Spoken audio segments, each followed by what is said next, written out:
Verse 22, all this took place to...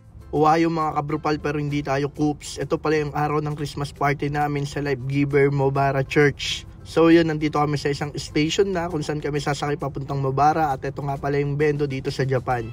At ito yung way kung paano na kumuha ng drinks or bumili. I-click mo lang doon and then maglalagay ka ng pera. Yan, maglalagay ka ng coins lang para makuha mo yung drink. At kung sobra yung pera mo, susuklian ka yan. At alam nyo naman yan, meron din naman tayong ganyan sa Pilipinas. At ito pala yung tanawin dito sa papuntang Mobara. Sobrang ganda dito sa lugar na to, parang kakaiba. At nadaanan nga namin yung Disneyland. At wish ko nga rin makabalik ako dyan dahil dyan nga ako nag-propose kay Carla.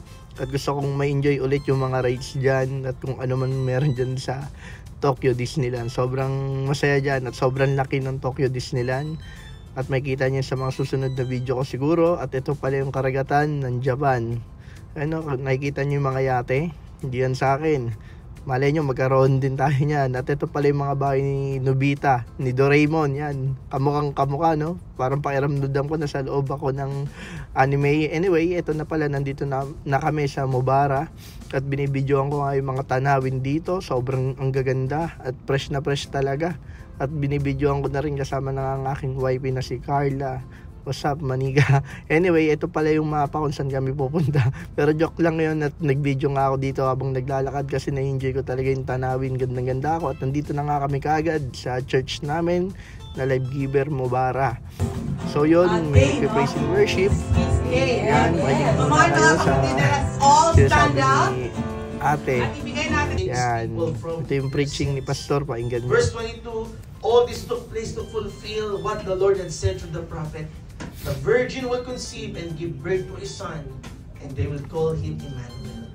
When Joseph... Then after ng preaching, syempre walang, hindi mahuli ang kainan dito. At may mga simple na kantaan din kami. Habang kumakain at habang nagbibigayan ng mga regalo. At ito pala yung church, o ito yung palasyo ni Pastor Narwin. Nakikita nyo, sobrang laki, diba? Peace tayo dyan. At ito, malapit na nga kaming umuwi.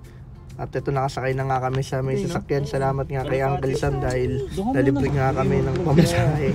At ito, pakinggan nyo yung usapan namin dito. Medyo nakakatawa rito eh. Pwedeng ice, no? Hindi. Ay, cut lang. Tapi latte. Strong, normal. Normal lang. Ay!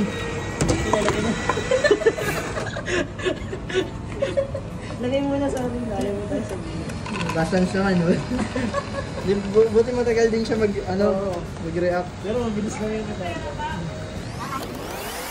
So yun, after nung kapihan, dahil na-ignorante na ako sa 7-Eleven, ito pala yung mga dinaanan namin papuntang Yokohama. Dahil ipapakita ko sa inyo yung tower ng Yokohama. At ito na nga yun, no? Sobrang ganda ng tower ng Yokohama. One day makakapunta rin ako dyan. Sa mga gusto mag-tour, inquire na rin kayo kay Uncle Sam, syempre.